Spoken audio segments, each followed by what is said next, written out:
ba or natakot ka ba na baka iwan ka niya balang araw?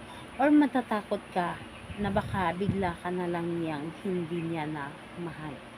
Gusto niyo ba na hindi kanya magawang iwan gamit lamang ang kanyang damit or gamit yung damit niya na kahit ito ay luma or bago or malinis or marumi? Hello mga kids, kumusta kayo? Panibagong araw, panibagong video na naman tayo. And sa araw na ito ay isa na namang video ang aking tuturo sa inyo ng simpleng gabay o simpleng pamamaraan na makakatulong sa atin. At bago ang lahat, gusto ko lang mag-disclaimer sa mga taong hindi naniniwala at hindi gusto ang mga kagaya nitong video. Please skip this video and maghanap kayo ng videos na gustong gusto nyo dahil ang video na ito ay para lamang ito sa mga taong naniniwala and gusto mag-try.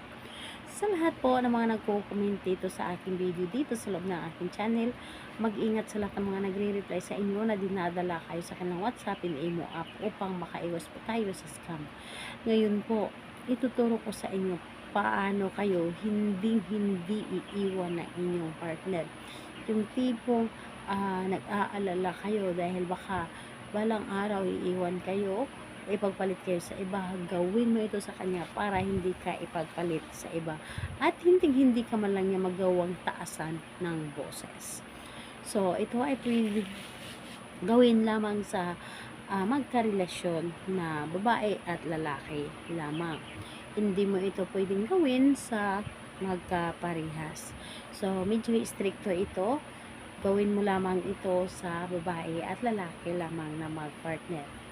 And wala tayong ibang ihanda or ang dapat natin ihanda is damit. So damit po, kahit anong klaseng damit ng inyong partner. Pwedeng bago, pwedeng luma, pwedeng nalabahan, pwedeng hindi. So napakadali lamang. So ayan po, kapag ready na yung ating naibanggit natin gagamitin, kailangan mo lamang i-ready ang inyong sarili. Kailangan na alam mo sa iyong sarili na gustong-gusto mo itong gawin and buo ang inyong loob sa paggawa nito. And syempre, tiwala dapat. So ngayon, kapag ready ka na, pwede mo na itong umpisan. Ang gagawin mo lamang dito, halimbawa, ito ay damit niya. So ito, halimbawa, ito ay damit ng inyong partner. Tuwing pagkatulog mo or tuwing natutulog ka, yung damit niya ay tupiin mo lamang. Tupiin mo lamang yung damit niya and gawin mo itong unan. Gawin mo itong unan ang kanyang damit. And habang ginagawa mo itong unan or habang ito ay iyong hinihigaan, kausapin mo palagi.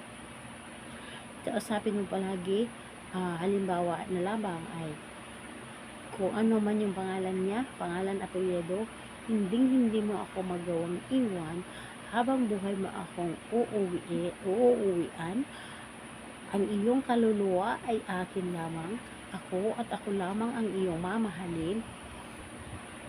Hindi mo ako tataasan ng boses kailanman, ako at ako lamang at wala ng iba pa. Kumbaga lahat na ay sasabihin mo kung ano man yung nais mo and ano naman yung gusto mo. Yung tipong lahat na sasabihin mo para sa kanya. Dahil yan po ang ginagawa ko sa aking asawa, yung tipong ilang years na kami, pero never niya akong tinaasan ng boses. Dahil yan po ang aking ginagawa. Lagi kami magkakasama, ngunit hindi niya alam na hinihigaan ko ang kanyang damit. Ginawa kong unan, pero nakikita niya, alam niya na hinihigaan ko ang kanyang damit dahil nakikita niya, pero hindi niya alam kung ano ang purpose ko sa paghiga. So pagkatapos mo higaan ang kanyang damit or inuunan mo ang kanyang damit, kung gusto mo na kunin at yakapin, pwede po, and pwede mo yan gawin gabi-gabi. So ganyan po, and never po talaga ako na nataasan ng boses ng aking asawa. So yung tipong hindi nga ako inaaway, yes po, totoo po yan, hindi po ako inaaway ng aking asawa at ako lang po ang nangaaway sa kanya dahil po sa aking mga ginagawa. And ayun po, napaka-epektibo nito, gawin po ninyo ito at hindi kayo iiwan ng inyong asawa. So, ayun, gawin ito sa kahit anong araw at oras. Yes po, pwedeng-pwede, mas or napakaganda nito. Pero napaka-epektibo nito. Subukan ninyo, makikita ninyo ang resulta. Ewan ko na lamang kung tataasan pa kayo ng boses ng inyong asawa. So, ayun, salamat po sa inyo. Bye-bye everyone. God bless us all.